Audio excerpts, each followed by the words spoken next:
DSC preparation కి మిగిలిన తక్కువ సమయాన్ని డిఎస్సి 2024 యాప్ లేదా DSC2024.com తో జాబ్ ని సాధించండి.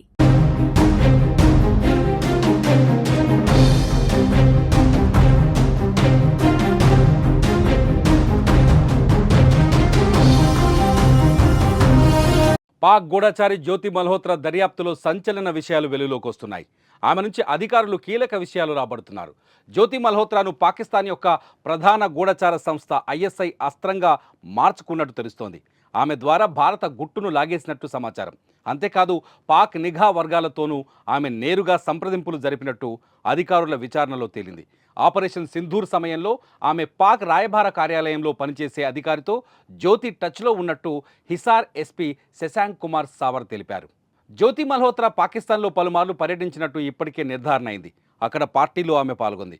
పాకిస్తాన్లో కీలక వ్యక్తులతో ఆమెకు నేరుగా సంబంధాలు గుట్టురట్టయ్యాయి.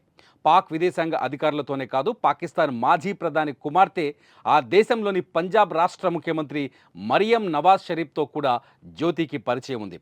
ఆమెతో జ్యోతి క్లోజ్గా మాట్లాడుతున్న వీడియో కూడా ప్రస్తుతం వైరల్ అవుతోంది.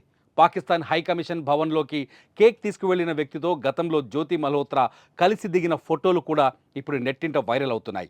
పాక్ పర్యటన సమయంలో ఓ వేడుకలో జ్యోతి స్వయంగా తీసిన వీడియోలో ఈ గడ్డం వ్యక్తి కూడా ఉండటం చూస్తే జ్యోతి అసలు స్వరూపం బయటపడుతోంది. అయితే జ్యోతి మల్హోత్రా సైనిక లేదా రక్షణ కార్యకలాపాలకు సంబంధించిన సమాచారం వారితో పంచుకుందా లేదా అనే విషయాలపై క్షుణ్ణంగా హర్యానా పోలీసులు విచారణ చేస్తున్నారు. ఆమె ఆర్థిక లావాదేవీలు, ప్రయాణ వివరాలు విశ్లేషిస్తున్నారు.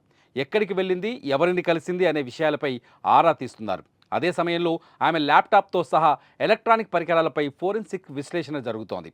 ఈ విచారణ అనంతరం ఆమె ఏ సమాచారం పాకిస్తాన్తో పంచుకుంది అనేది తేలనుంది. జ్యోతి మల్హోత్రానే కాదు, మరికొందరు ఇన్ఫ్లుయెన్సర్లను నియమించుకుంటూ భారత్ సమాచారాన్ని పాకిస్తాన్ లాగేసుకుంటున్నట్టు సమాచారం.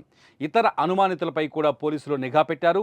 పూరికి చెందిన మరో యూట్యూబర్తో జ్యోతికి ఉన్న సంబంధాలపై ఒడిశా పోలీసులు దర్యాప్తు ప్రారంభించారు.